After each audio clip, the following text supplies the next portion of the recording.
Physical therapy for the knee surgery. Stay. Good boy. Physical therapy for knee surgery. Passive range of motion the first couple weeks after surgery, just to help maintain normal joint motions and flexibility, and that'll speed the healing process and get the animal back on their feet. I start with the toes. I just kind of support the leg. If the dog likes the knee bent, that's okay, but I support the leg with one hand, and then we're going to gently take the toes, we're going to flex them down, okay, and then we're going to extend them, remembering that dogs walk on their toes. This extension helps pull on the tendons back across the back of the foot, so then that maintains good flexibility through the back of the foot. Okay, so we can do individual toes, curling them back down as well. Okay, however Douglas here is comfortable, and just to the point of resistance. If he says I don't like it, then I stop and go the other direction. So I can make full range of motion. Sometimes I can only do partial. It just depends on where he resists me. Now I'm going to work the ankle. Again, I'm going to help support this. We don't want them slingshotting or bending their leg too much. We just want to be very passive and slow. Wherever he resists is where I then go the other direction. Okay? Sometimes it's a full extension. Sometimes it's a full flexion. Sometimes it's a partial. Wherever Douglas says he doesn't want to go past, that's where we stop. This is passive range of motion. It's just to remind the animal that they can flex and bend that. Okay? I will save the knee till last. I do want to work on the hip though, especially the hip flexors here, just to make sure that the animal does want to get that leg straightened out, so they will put it down sooner.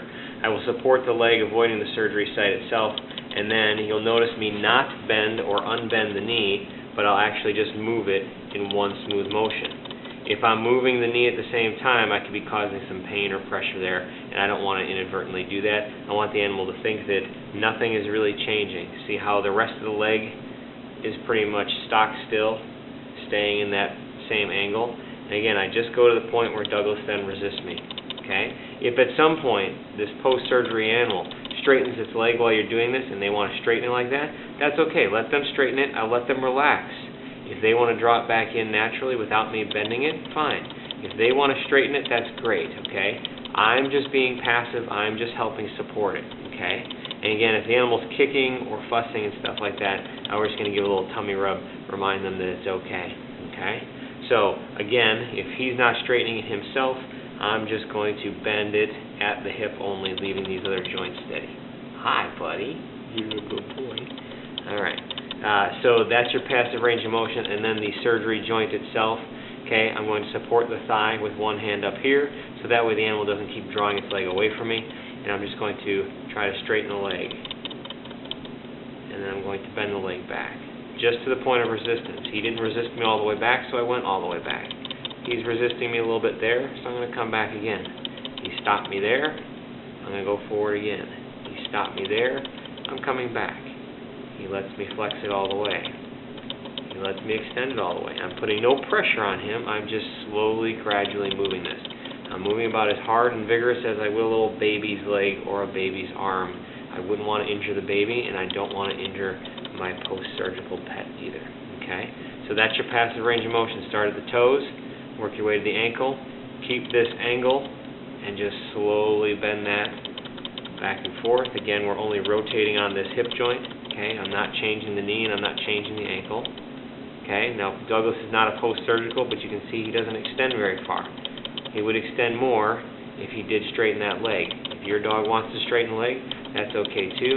This is just to slowly get that thing into motion, to remind the dog that these other joints can move, that this is the post-surgical pain spot. And as we move these things, they then start to learn again that these areas do not hurt, and it's just the knee that bothers them.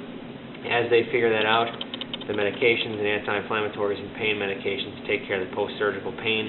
This activity increases their mental awareness and their confidence to go ahead and stick that foot back on the ground, and once they start doing it, they realize that joint isn't flexible anymore, it is sturdy, post-surgical pain is minimized over the first week to 10 days, and then they get back on their feet faster. That's that. Thank you, Douglas.